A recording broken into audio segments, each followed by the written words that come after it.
Good evening, everyone. It's a pleasure to be here.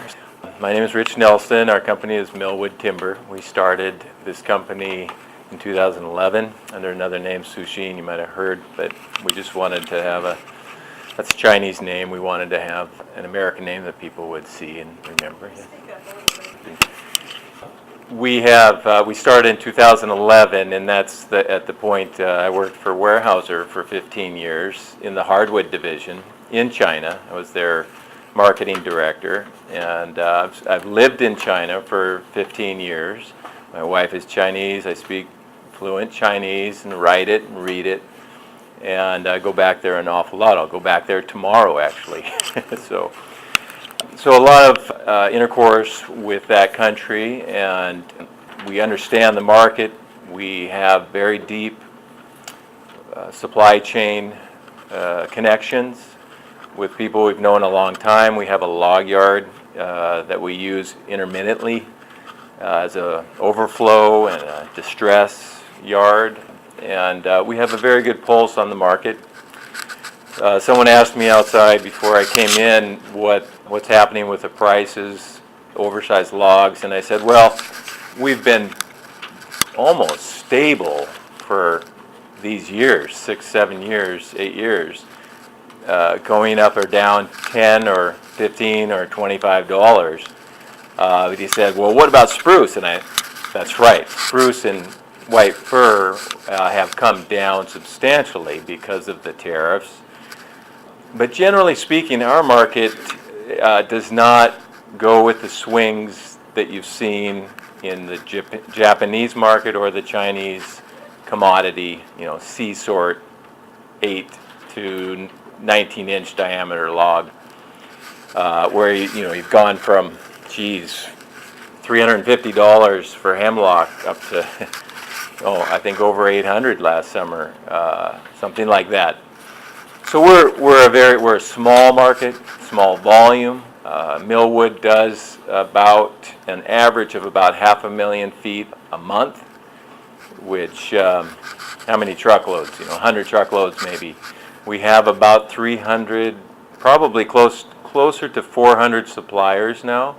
It seems hard to imagine, but even myself, I feel like I'm inflating that number. But with all of you here and more, the other counties, and we buy a lot out of Oregon, we have a substantial following, and we like to treat every single load very specially and with a lot of attention, and we really cater to our vendors. Okay, well that's who Millwood is. Tonight, I've never given a presentation on this topic. The only thing I did, I know a lot about it, so I can talk a little bit about it, but the only thing I did was put some photos together showing our yard, a couple logs, loading a container being unloaded, discharged in China, those logs being sent off to about 1,000 to 1,500 mile journey into the hinterlands of the what would be something like Missouri, or North Dakota or something, where the logs are then processed, and you can see some of the cottage industry where they are being processed, some of the logs and how they've been blocked up and sawn, and then you'll see some of the finished coffins that are being made out of this wood. I took these two photos, one following this one, about 2 hours ago when I passed the yard. Our yard is in Tumwater, exit 99 going north, very easy dump. But you'll notice this log on the left is a good example of a rough log, that big knots, and I don't know if that's a top or a wool feed border tree that is lining a field or a road. But this is an interesting. I'm going to spend just a minute right here on this log because I measured this one. I think it was 28 or 29 inches on the top, and I'm not sure if that's the butt or not, but it's a pretty big log. And what we do at Millwood is pay on the grade and the size. That's it. So there are no sorts that say we prefer a quadrant this way or a segment that way. How many knots per, whatever. We don't. It's if it grades a number 2, you pay the number 2. That price right now is $625. If it grades a number 3, you pay the number 3. That price is right now is $575. But what you have to remember is that that looks awfully gory, and it's been flushed off very nice. As a matter of fact, that's the way we like it, so we can get it into a container. The knot cylinder there is it's probably 3 inches or something, but that you have to remember that knot cone gets small. The cylinder gets very small very quickly, and when a scaler is looking at that, he's looking at the scaling cylinder. He's not looking at the overrun or the taper and what's in that. And if that knot cylinder hits half an inch by the time it hits the scaling cylinder, you've got yourself a number 2. I mean, you really do, and often it will grade that way. So these are just up at DePaul, and that's how we load the container. Just grab one and shove it in the back. And it's actually it's a complicated puzzle to put these logs in the container. We have loaders that are very dedicated, and they really take pride. They feel like they're putting together a puzzle for every load, just as you do on your landings when you're sending a load in. Fast forward, we get the container, send it to Tacoma. From Tacoma, it'll head over to one of several ports in China. Call those the base ports. It could be Qingdao. That's the Q. Yes? There are many different shipping lines. What is the shipping line that we use is the question. We use Yangming. We use Hyundai. We use a new shipper called ONE, Orient Network Enterprise Express, I think. It has the magenta containers out on the road, if you've seen them. We use CMA and several others, but the ones that I mentioned are the main. The container these happen to arrive in Shanghai. We send a lot of logs to Shanghai. We send a lot of logs to Qingdao, some to Tianjin, and some to southern China. There's a port by the name of Yantian, which is, I think it's the second largest port in the world after Bremerhaven or something. Pretty big. But here's a nice big load, and oh yeah, that's an awful lot of wood. And so you'll see that, boy, I don't know how many tons is on there, but it's a lot. So we'll have, yes. It will. If I look at the license plate, this character here means the character for Shandong province, which from Shanghai at this point, minimum is about 800 miles, minimum. So this convoy, of course, our logs, they know they're coming. They know they're coming the minute that we load them in a container in Tumwater. And they're expecting them, and the whole supply chain is waiting, and there'll be log lists and packing lists that show every single log, and they'll be sold in an okay market. They'll be sold on the water to someone 1, 2, or 3 steps down the supply chain, and we can talk about the supply chain also. But these containers, a block of them will come into the city And there'll be about 20 containers on a typical booking. The truckers are set up, they come in, and then they'll convoy at night. How do they get them past the DOV? Yes, at night. And frankly speaking, it's probably safer. They just leave them in the containers and use container trucks. Why don't they leave the logs in the containers and take the containers up? Well, containers are very heavy. You might as well have another log there, and they're very expensive you have to rent them. Here's a finished product. You'll have some writing that says best wishes, VIP, in your card, and that's a rather nice one. But this is a close-up, and you'll see that this piece here is one piece. So many folks ask why the 24 inches, and it's to the width of either the height, usually the width of the coffin. And when it's one piece, it carries meaning. It's solid. I've heard things like the soul does not leave the coffin so easily or stays in, something to that of that nature.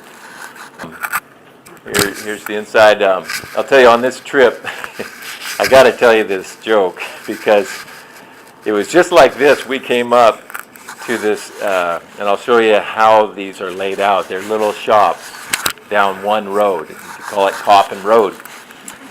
And it was hot. It was about 80 degrees or something, and just after lunch, and we were walking up and to one of these little lean-tos, and I was looking for somebody, and hey, anybody there? Anybody there?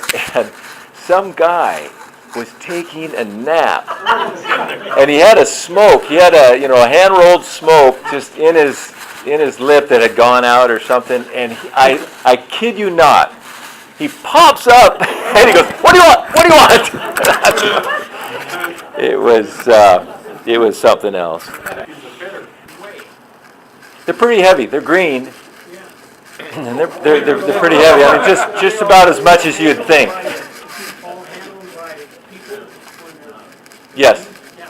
Yeah, and you'll see another one with the rings for pallbearing and letting down into the ground.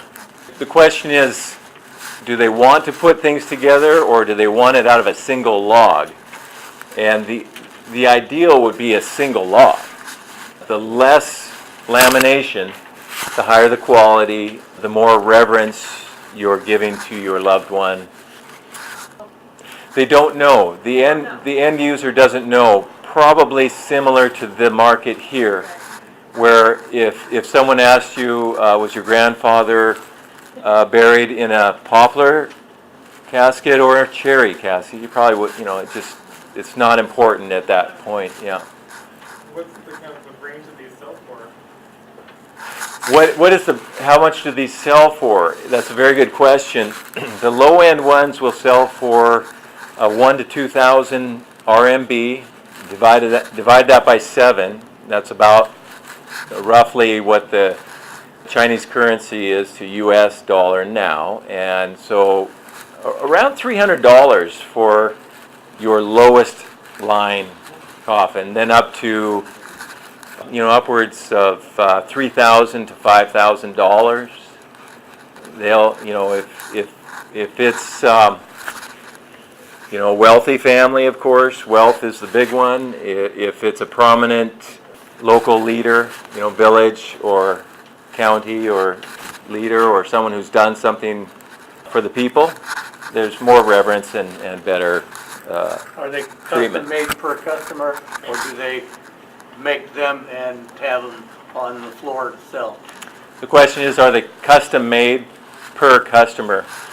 I can't answer that as a salesman for these, but generally speaking, they're made. Each region has its own customs and own design, just like houses in the Northwest are different than houses in the east, on the East Coast. The coffin design differs, and you'll see a few here in a minute. But they more differ on price and quality, and then local custom. And then if you're going to have something custom, that you might say, could you carve this? We really want dragons and phoenixes, not cherry, peaches and sorghum or something. Do they put any kind of finish at all on those? Yeah, you'll see any kind of finish. You'll see things on the cheap ones from just a red coat. Red is the lucky color. Red to a lacquer finish, and some very. They can actually be fairly crude. They kind of slop it on, and some high-end ones can be very refined. But it's interesting. It would be fun to talk to someone who's in the business and get their opinion of the acceptance level of why that is. I think it has to do, of course, with the knowledge of the consumer. They don't know anything about wood. They don't know anything about finishes, and they're not concerned about that. And so just passability is okay. But at the same time, it's going into the earth, and they want it. I think they don't mind if it's a little rougher. Interesting question, though. Do they vault these or just bury them? Do they vault them or do they bury them? This is in Chinese what we call what they call tu zang, which tu is soil and zang is funeral, and that's a very common thing to say. Tu zang, or burial or cremation. And So vault, do they have a vault they put these coffins in, or do they just direct bury them in the dirt? okay, so yes, they create a vault. They go down 2 meters and over 1 meter, and this. I'll try to flip through some of these. You're getting into some bigger pieces. You can see some of the. Oh, here's a red one here. This is probably patched together. But anyway, back to the vault. Yes, they go down 2 and over 1. They seal it off, and then they fill it back in. And what's left over, there's about 2 cubic meters of dirt that makes a mound. And they're buried on the family farm. They'll have an allocation of land to grow their crops, and they'll put it in the least desirable spot on that piece of land. And over the generations, the dirt, they'll build it up, and some will be more, better and nicer than others. But the erosion and through the seasons, it will flatten out and eventually go away. And that will return to arable land. City people, yes, it's required. It's actually law, Chinese law, that you must be cremated.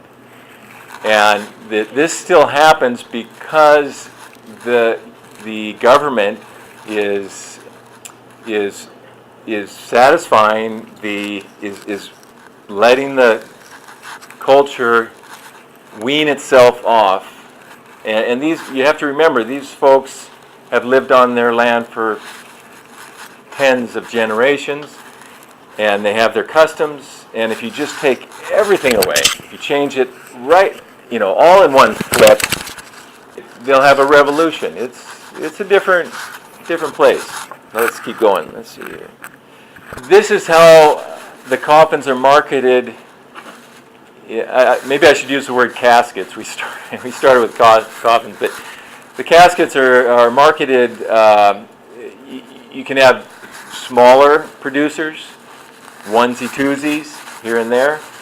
You can have carpenters that will build the casket at their shop, and they could come to a gentleman like this who has a bandsaw, and he'll produce these en masse and have an inventory of them. And they come in sets of 5, 1, 2, 3, 4, 5, and the top, the 2 sides, the bottoms, something like that.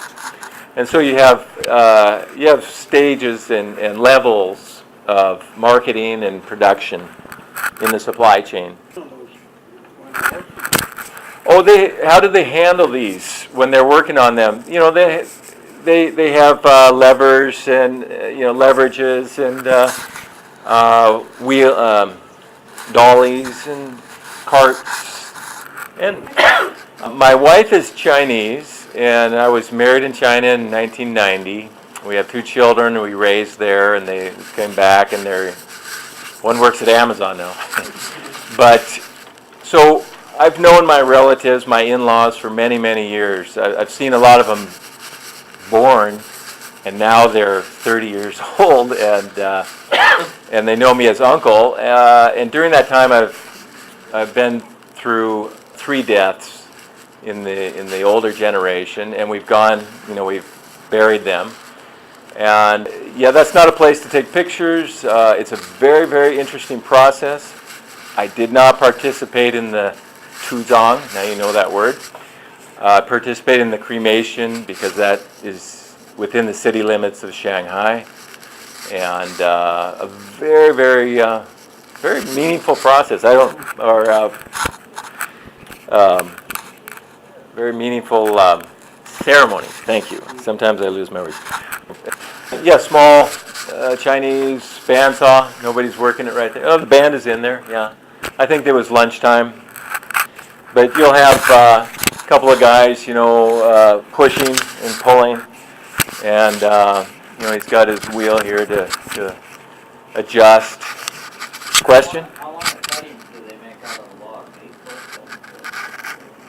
foot? What's the length of the cuttings? And of course, it's not as tall as me usually. That goes back to the custom question. Of course, they're going to be custom made to fit different bodies, but 2.3 meters, which is about 7.5 feet, is the typical 7 to 7.5 feet, and multiples of that. And if you noticed in those, most of these look a little blockish, but the reason, we're asking you to, what we like to have is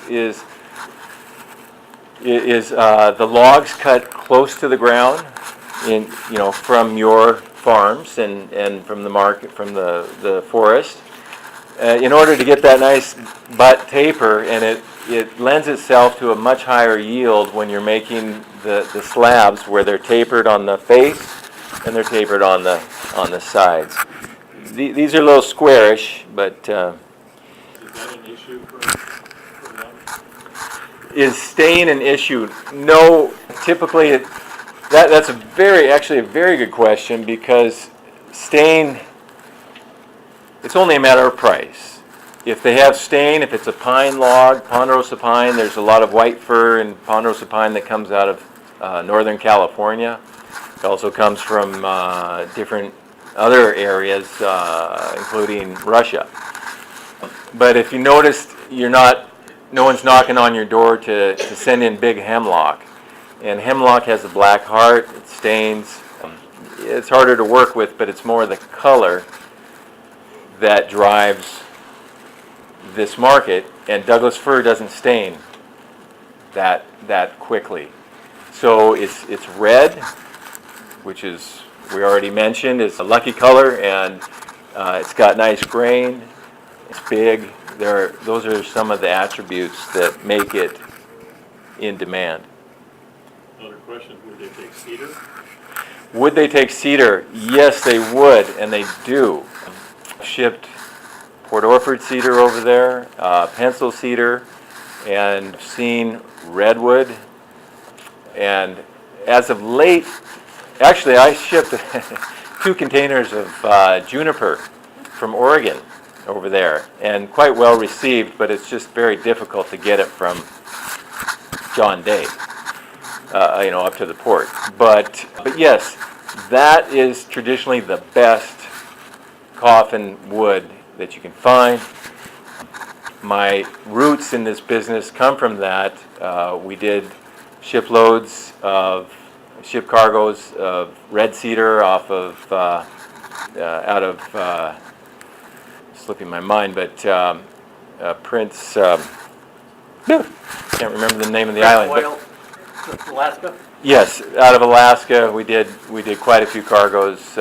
Prince of Wales, yeah, to Taiwan. And Taiwan was taking all that, they had money, and they were taking all the nice cedar from there just for that purpose. They used to use hinoki, and the Japanese made hinoki gold, and off we go as a substitute. But yeah, you'll see. Another question, would you Yeah. take our cedar, western red cedar? Oh, I didn't finish that thought. Would we take our western red cedar? The price has been too high. It's been in such high demand that no, we can't market it as such. So that's why I mentioned Port Orford cedar and pencil cedar, some of these off species that someone can't sell in Oregon or you know. On the other hand, some of the cedar mills are starting to restrict the diameter, the size of the logs they'll take. Some of the sawmills are restricting diameter. Yes, they have been. They don't want that big log, especially a slab or something. And I have to say that just a couple of days ago I had that conversation, and there's a company that's sawing in Canada, and they're coming down to get that log, and they're trying to build a supply chain to bring it back to Canada to saw the oversized, where it's not wanted here. And I had thought about that, but at the same time, I really like to focus on our own business, and if we get, I've never bought and sold cedar, locally here, and I should probably look at it, but yeah. Barker's really nice. Yeah, debarking is one. Measurement is such a tough one for me, and how to sell it over there, and then it's got lots of issues with defect. It's another, it's like maybe being married to a different woman or something. Is that an okay thing to say? A question back here? If we slabbed it here, their specs, would they buy it or not? If we slabbed the logs here, canted them, would they still buy them? The answer is almost a flat out no, because we tried this. I went through so many calculations when the federal government said no more export of federal or public logs. And you have to have a 12, I think it's 12 3/4 cant to be able to, on all four sides. And you lose a huge amount of flexibility and market where that log can go, and then it also, so it diminishes the value in China while it increases the cost here. It's just it's going way upstream on that one. Yeah. Otherwise, that would have been done a long time ago and in big volume. This is the wheat field or rice field, probably wheat up north, and this is a burial site. It had the palms, or similar, planted there, and they're gone. They're kind of going away. It's probably a year, maybe 3 years, 1 to 3 years. Something's growing on it. It's green. It wouldn't have had that fresh. So that's what happens. And then, if multiple passings happen in a short period of time, it'll stay fresh and there. If there isn't a death or the family moves for some reason, it will slowly go back. And it goes to coffins. What percentage of our wood goes into coffins? I would say about 85% And the other? goes to construction or furniture. Multiple uses, mostly construction, a lot of packaging, and then some furniture and other decoration type millwork. I heard that it was often used in China for concrete forms. Is that true? That's absolutely true. It's used for concrete forming. Okay. And Douglas fir is most prized because you can get 5 to 7 uses, turns out of it, whereas hemlock is a little hard and splits. Radiata pine is 2 to 3 uses, on and on. Some have more pitch than others. Yes. The flyers have white wood, what all do you qualify as white wood? Yeah, our flyer says white wood. What is white wood? Well, it changed as of about a month ago because you notice there was a lot of spruce here. We do market a lot of spruce, but the tariff on spruce and white fir, or true firs, went up to 10%, which is manageable. We're buying now at about $450 a thousand, which is a far cry from our 600, just months ago. And it's unfortunate that 10% is there. They were targeting 20, so that saved us when we get a little bit in. It doesn't do much for you as the vendor and the supplier, unfortunately. So where does that leave us? That's a good question, that people ask me all the time. And what's going to happen with the whitewood market and the Douglas fir and hemlock market? Will those tariffs stay in place for a long time? Will they go up to 20 or 25% in January when the administration is threatening sanctions on 260 billion more of imported goods? Nobody knows. We do know that the Chinese are tenacious. They're very proud. They don't want to be bullied, just like anybody else. And are they being bullied? I don't know. But from their perspective, they feel like someone's telling them something, what to do. And so how they react, I don't know. And that's why I'm going there tomorrow, to get a better feel for that. But my sense, the first thing is that all of this trade talk and rhetoric and action has been unpredictable. It's very difficult to predict, and it's how one side reacts to the other. Europe came back and settled on steel. Canada and Mexico now have a deal with us. How will this all play out? I don't know. But we are taking and the industry is taking a very conservative approach. The number of cargoes leaving Longview is at an all-time low since the recession, the Great Recession. I think there was 2 cargoes last month. That's the lowest I've ever seen it. Weyerhaeuser did not have 1 cargo for 30 days. That's a big deal. That's a big deal. Yes? Why is there different tariffs for different species? Why is there different tariffs for different species? Good question. Do they really need, it That's what I was wondering. it prods the question, do they need the Douglas fir? Do they need the hemlock? I think it's a relative question, because the amount of New Zealand radiata pine has increased by 2 million cubic meters from 16 to 18, as far as I know. I mean, those are, someone in the business would have more accurate, but it's increased, and a lot. And they can use it.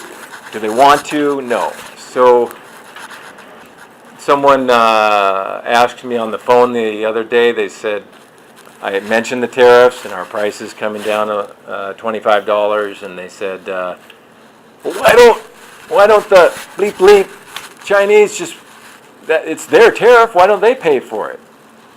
Well, it doesn't work that way, and in the end, we just have to wait and see. Yes, question? You said you had Russian wood they use. How does that compare to the hemlock stuff you get from here? How does the Russian wood compare with the hemlock from this area? Generally speaking, The larch is extremely good fiber. It's tight grain. It's everything that Douglas fir is. Lasts forever. It's really a high-end wood, but there's not much of it left. It's priced probably over Douglas fir in the general market. Coming down to the red and white pine, those are small diameter. Sometimes they're using 4 and 5 inch chip and saw little poles that you can just carry. You know, they're a couple meters, maybe 3 meters long or something.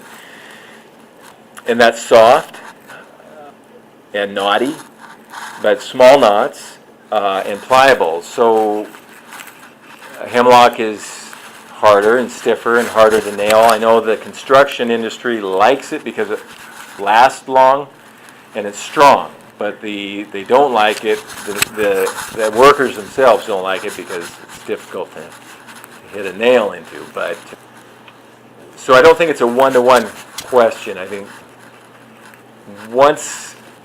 what I've seen in my travels is once a sawmill, and it might be just a large capacity sawmill will be a large number of head rigs, you know, that do 50 cubic meters a day, and you have 12 of those. Okay, you have big production. But many sawmills will focus on one species, and they get known for that. They know how to cut it, they know where to get it, and they sort of stick to what they know. So oftentimes it's not as interchangeable as you know, as on the whim of a price. What kind of fasteners do they use? Building the coffins, what kind of fasteners? What I have seen mostly is tenon construction, where they're mortise and tenon and hand put together framing, and then hidden and buried nails and screws, but you would never see one. You saw them on the pedestal. I think the coffin themselves, I don't think I've ever seen a piece of metal. So with that, thank you very much for your attention. Thank you very much. I'm going to